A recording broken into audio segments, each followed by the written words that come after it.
Samantala, espesyal na handog naman ang hatid namin sa inyo dahil nangalap ng tanong ang aming kasamang si Jules Giang mula pa sa Siem Reap, Cambodia. Kabilang po kasi siya sa 13 Pinoy na dumalo sa isang earthwork naturang bansa. Narito po ang tanong ni Boss, sagot ko.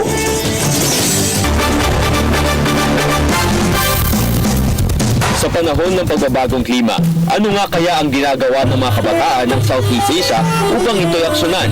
Kaya naman higit 70 kabataan ang nagtipon-tipon sa Siem Reap, Cambodia mula April 21 hanggang 26, 2015 para sa Young Southeast Asian Leaders Initiative o YSEALI Generation Earth Workshop. 13 dito ay mga Pilipino, 10 kabataan at 3 leader men.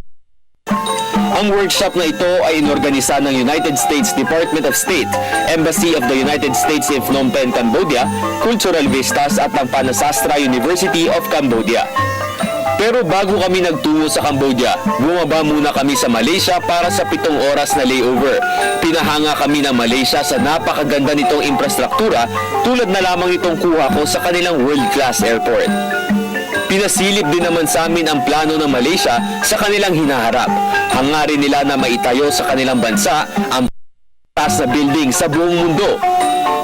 Paglapag naman ng aming eroplano sa Cambodia, sinalubong kami ng init na pumalo sa 43 degrees Celsius. Sa sobrang init ay talagang napilitan kaming tumakbo papasok ng kanilang airport. Sa unang araw namin sa isang 5-star hotel, nagdaos ng isang cultural night kung saan nagpakitang gilas ang mga mananayaw ng Cambodia.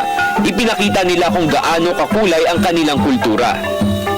At hindi nyo ba napapansin na tila may katulad itong sayaw nila sa sayaw nating mga Pilipino? Patunay lamang yan na talagang may ugnayan ang mga bansa ng ASEAN. Naganap ang formal na pagbubukas ng workshop kasama ang iba't ibang opisyal ng US Embassy sa Cambodia at ng pamahalaan ng Cambodia. Sa buong daloy ng workshop ay naganap ang iba't ibang mga lectures na pinangunahan ng mga leader mentors mula sa Estados Unidos at sa iba't ibang bansa ng Southeast Asia, tulad na lamang ng public-private partnership.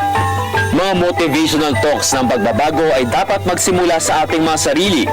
Mayroon ding environment resolution session. Gayon na rin ang isang social media workshop.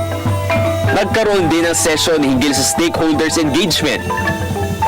Mayroon din namang iba't ibang motivational talks mula sa mga kabataan ng Estados Unidos. I hope you guys realize that while this is really awesome that you guys are all here, your journey and your hero's journey continues after this. So you have so much more that you guys can do just beyond this, and I hope you guys take something away from this session and everyone else that you've attended and continue your own hero.